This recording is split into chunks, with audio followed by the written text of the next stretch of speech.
शुक्लां ब्रह्म विचार सार परमां आद्यां जगत व्यापिनीं वीणा पुस्तकधारिणीं अभयदां जाड्यांतकारापहां।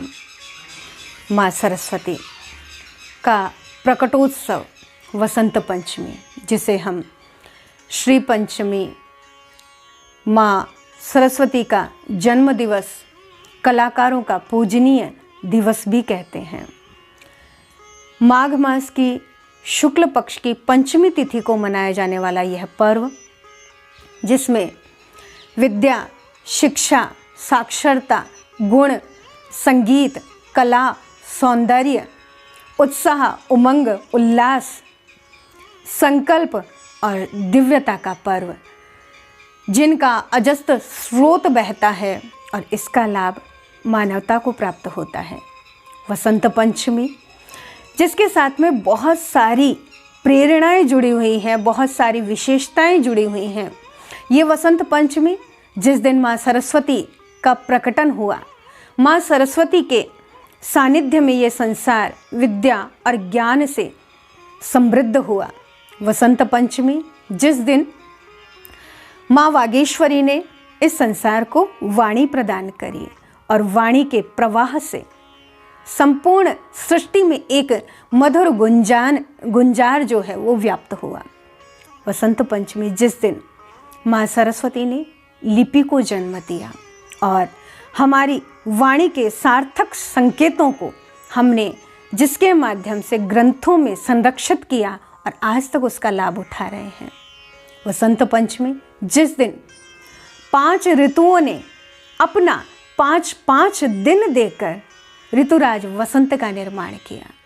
कितनी विलक्षण है ये वसंत पंचमी कि पतझड़ विदा हो रहा है और संपूर्ण सृष्टि, संपूर्ण प्रकृति एक बहुत खूबसूरत नव पल्लवों, नव अंकुरों और नव पुष्पों के साथ में सौंदर्यमयी बन रही हैं।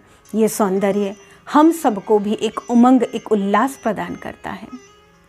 सृष्टि में चारों ओर पुष्पों से आच्छादित सौंदर्य और सरसों के पीले फूल सिर्फ सृष्टि तक, प्रकृति तक ही सीमित न रहे, वो पीलापन हमारे मन में, हमारे जीवन में उतरे, आध्यात्म से, संतोष से, उमंग से, उल्लास से हमारे वैभव को बढ़ा दे। ये हमारी वसंत पंचमी सिर्फ एक सुंदरता के लिए ही नहीं है।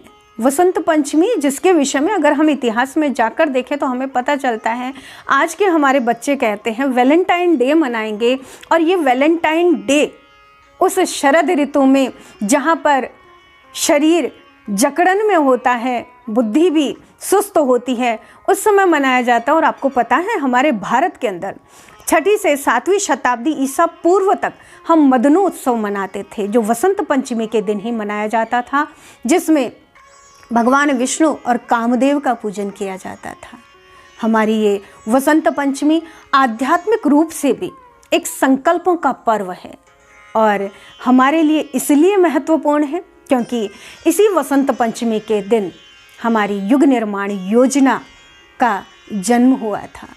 1926 की वही वसंत पंचमी, जिस दिन दादा गुरु ने, पंडित श्री राम शर्मा आचार्य जी, हमारे युग ऋषि के जीवन के अंदर अपना सानिध्य प्रदान किया था और उन्होंने महापुरुषचरणीय तप साधना को प्रारंभ किया था।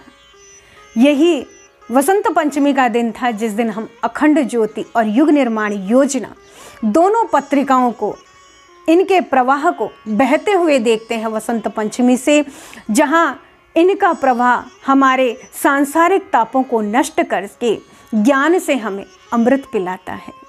वसंत पंचमी हमारे लिए इतना महत्वपूर्ण दिवस है कि इस दिवस की महत्वपूर्णता को समझकर समाज के जितने भी मूर्धन्य हैं उनके प्रति एक गुरुतर भार आ जाता है कि आपको आज समाज के बौद्धिक और वैचारिक भुखमरी को समाप्त करना होगा, ज्ञान की तृप्ति देनी पड़ेगी और इस समाज के अंदर जो हमारा बौद्धिक दिवालियापन दिखाई देने लगा है उसे हमें ढांपना पड़ेगा, उसे हमें समाप्त करना पड़ेगा।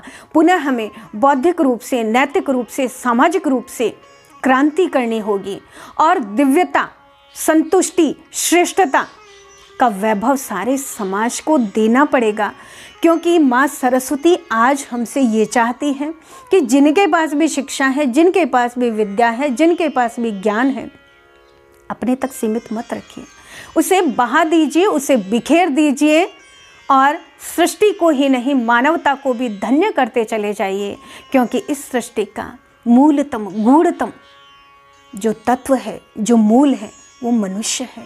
और मनुष्य यदि सारी सृष्टि को सुंदर और सुखी बनाने का एक बीड़ा उठा ले तो ये सृष्टि, ये प्रकृति भी आह्लादित होती चली जाएगी और उस दिन सार्थक होगा हमारा वसंत पंचमी मनाना। तो आइए इस बसंत को अपने जीवन में उतारें, क्योंकि ये बसंत पंचमी का वासंती रंग वो रंग है जिसने क्रांतिकारियों के अंदर एक उल्लास भर दिया था और वो कह उठे थे, मेरा रंग दे बसंती चोला। तो आइए इस बसंती चोले को हम भी अपने मन के अंदर धारण करें और अपने जीवन के बसंत के उल्लास को पूरी सृष्टि में बिखेरते चले जाएं। आप सभी को इस बसंत पर्व की, इस बसंत पंचमी की अनेकानेक शुभकामनाएं। आपका भविष्य उज्जवल हो। धन्यवाद।